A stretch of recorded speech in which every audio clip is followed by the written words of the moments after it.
성경 통독을 위해서 오늘 우리가 함께 읽을 누가복음 본문은 13장부터 15장까지 말씀입니다. 오늘 13장에서 예수께서 안식일에 병든 여인을 고치시는 내용이 나오고 있습니다. 예수께서 하시는 사역은 고치시는 사역이었습니다. 살리는 사역이었고 매여있는 것을 풀어주시는 사역이 예수님의 사역이셨습니다. 그래서 18년 동안이나 병들어 있는 그 여인을 주님께서 고쳐주셨는데 그날이 안식일이었다는 이유로 그 회당장이 오늘 성경 표현에 보면 분개했다고 나옵니다. 예수께서 생명 살리시는 일을 행하셨음에도 분개했습니다. 어떻게 안식일에 일할 수 있는가 화를 내고 있습니다. 이것은 본질적인 것을 전혀 생각하지 못하고 비본질적인 것에 매여있는 영적인 상태를 뜻합니다. 그래서 예수께서 14장에 보시면 또 안식일에 사람을 고치는 내용이 반복해서 나오고 있거든요. 예수께서는 이 안식일에 대한 잘못된 생각을 고치기를 원하셨습니다. 안식일 법의 원래 의미는 안식일에 하나님을 온전히 예배하게 하기 위해서 일을 하지 말라라는 것이었습니다. 항상 일을 해야 하면 그날에도 어쩔 수 없이 일해야 되는 사람들, 특별히 그 당시에 있던 종들이나 아래 사람들은 안식일을 지키고 싶어도 주인이 일을 시키면 안식일을 지킬 수 없기 때문에 법으로 정해서 하나님을 온전히 예배하기 위해서 그날 쉬어야 한다라고 정해두었는데 언제부터 사람들은 일하지 않는 것이 하나님을 예배하는 것이다 잘못 생각하기 시작한 거예요. 많은 것들이 그렇습니다. 하나님이 원래 만들어 놓으신 것은 참 좋았는데 이게 인간에게 오면서부터 조금씩 변질되어 가고 전혀 다른 모습으로 바뀔 때가 있습니다. 심지어 우리의 신앙도 그럴 때가 있어요. 우리에게는 참 익숙한 것, 우리에게는 자연스러운 것인데 곰곰이 생각해 보면 정말 하나님 원하시는 것인가? 그렇게 느껴지는 것들이 때로 우리의 삶에 있음을 우리는 깨달아야 할 것입니다. 늘 깨어 있어야 합니다.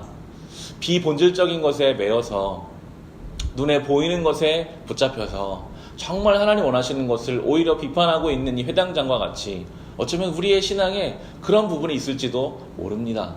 깨어 있어야 합니다. 하나님 앞에 우리를 자세히 돌아보아야 할 것입니다. 예수께서는 그 일을 위해서 이 땅에 오셨기 때문입니다. 누가복음 15장 11절 이하에는 우리에게 탕자의 비유로 익숙한 잃어버린 아들 비유가 나옵니다. 예수께서 한 비유를 말씀해 주시지요.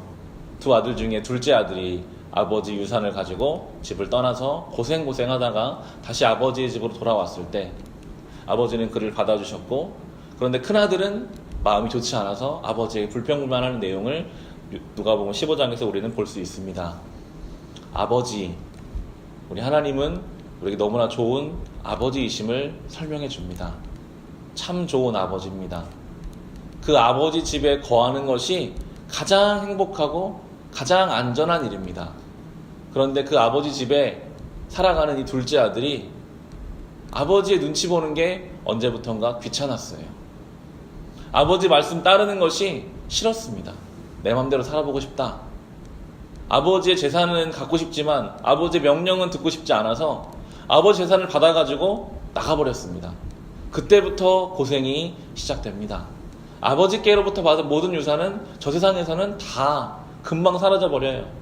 결국은 돼지 먹는 열매조차도 먹지 못하는 고생하는 인생을 그때 가서야 아버지 앞에 죄스러운 인생 마음을 가지고 집에 돌아오는데 아버지는 달려가서 그 아들을 안아주고 사랑해 주시지요.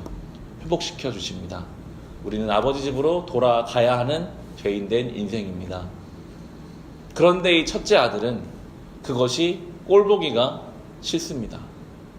첫째 아들은 아버지의 모든 것을 다 상속받은 사람인데 너무 많은 것을 가지고 있는데도 마음이 너무 좁아요.